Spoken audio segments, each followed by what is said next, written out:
अष्टवक्र कहते हैं, आत्मा को अविनाशी और एक जानो।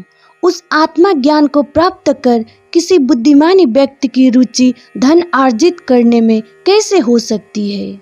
स्वयं के अज्ञान से भ्रमवश विषयों से लगाव हो जाता है। जैसे सीप में चांदी का भ्रम होने पर उसमें लोभ उत्पन्न हो जाता है।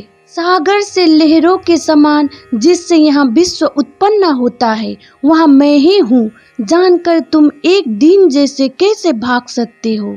यहाँ सुनकर भी कि आत्मा शुद्ध चैतन्य और अत्यंत सुंदर है, तुम कैसे जनेंद्रिय में आसक्त होकर मलिनता को प्राप्त हो सकते हो।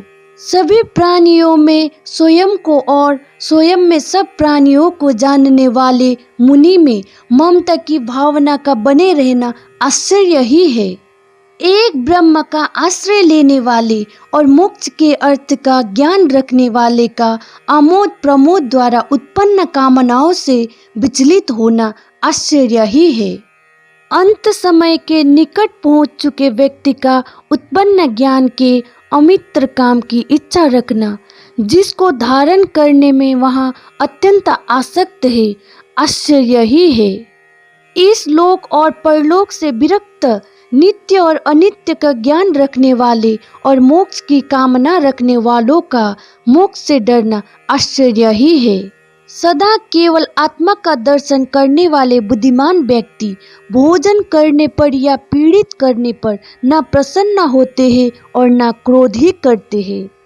आपने कार्यशील शरीर को दूसरों के शरीरों की तरह देखने वाले महापुरुष को प्रशंसा या निंदा कैसे विचलित कर सकती है।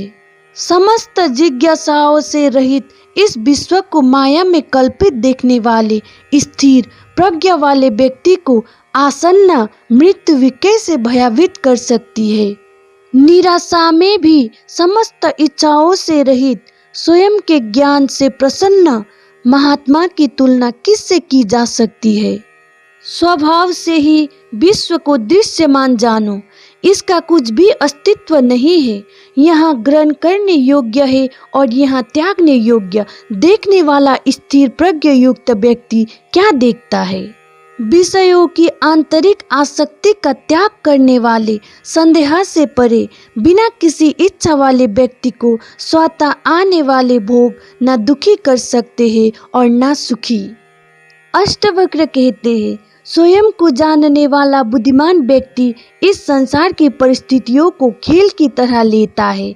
उसकी सांसारिक परिस्थितियों का बोझ लेने वाले मोहित व्यक्ति के साथ बिल्कुल भी समानता नहीं है। जिस पद की इंद्र आदि सभी देवता इच्छा रखते हैं, उस पद में स्थित होकर भी योगी हर्ष नहीं करता है। उस ब्रह्मा को जानने वाले के अंतकरण से पुण्य और पाप का स्पर्श नहीं होता है। जिस प्रकार आकाश में दिखने वाले धुएं से आकाश का संयोग नहीं होता है।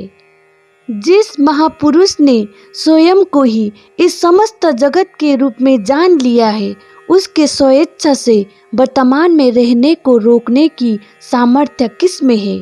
ब्रह्मा से तृण तक चारों प्रकार के प्राणियों में केवल आत्मज्ञानी ही इच्छा और अनिच्छा का परित्याग करने में सामर्थ्य है। आत्मा को एक और जगत का ईश्वर कोई कोई ही जानता है। जो ऐसा जान जाता है, उसको किसी से भी किसी प्रकार का भय नहीं है।